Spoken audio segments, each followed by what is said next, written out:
வணக்கம். வாழ்க வளமுடன்.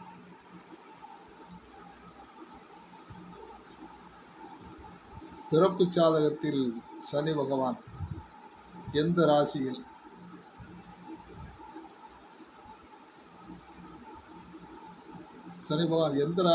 இருக்கிறாரோ அந்த கோவிலுக்கு சென்று மூலவரை வணங்கி அர்ச்சனை செய்து அந்த தலத்தில் உள்ள சனி பகவானுக்கு அர்ச்சனை எழுத்தீபம் ஏற்றி வழிபாட்டில்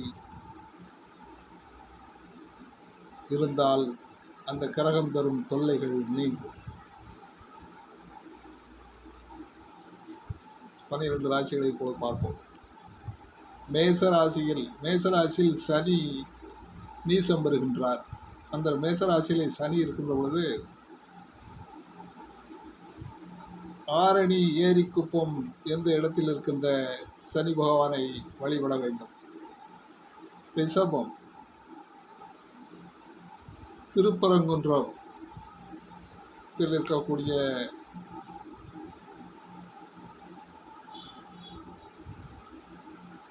சனி பகவானை வழிபட வேண்டும்.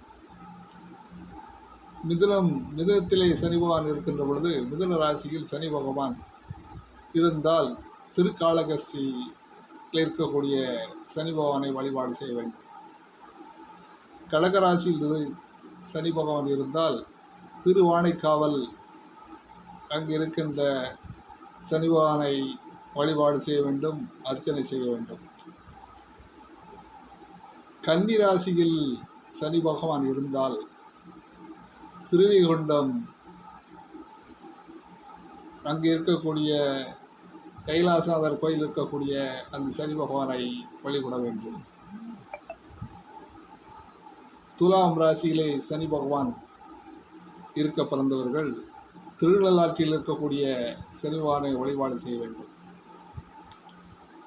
தனுசு ராசியிலே சனி பகவான் இருந்தால் அந்த கொடுமுடியில் இருக்கக்கூடிய சனி பகவானை வழிபட்டு அர்ச்சனை செய்து வந்தால் தொல்லைகள் நீங்கும்.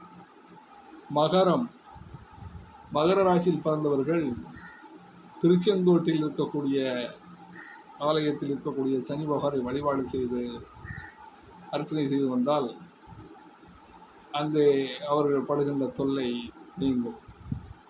கும்பராசியிலே சனி பகவான் இருக்க பிறந்தவர்கள் சோழவந்தான் இருக்கக்கூடிய சனி பகவானை வழிபாடு செய்து அர்ச்சனை செய்து வந்தால் அவர்கள் வாழ்வில் வளம் பெறலாம். மீன ராசியில் இருக்கக்கூடிய சனி இருக்க பிறந்தவர்கள் குச்சனூரில் இருக்கின்ற சனி பகவானை வழிபாடு செய்து வளம் பெறலாம். இது பிறப்பு ஜாதகத்தில் 12 ராசிகளிலும் சனி பகவான் இருந்து பலன் வழங்குவதை பற்றித்தான் இங்கே நாம் கூறியிருக்கின்றோம். அவர் இருக்கின்ற வீட்டிற்கு பலன் தரக்கூடிய வகைகளிலே அந்த சனி பகவான் இருக்கின்றார் என்பதைத்தான் இங்கே நாம் குறிப்பிட்டிருக்கின்றோம். வாழ்க வளமுடன்.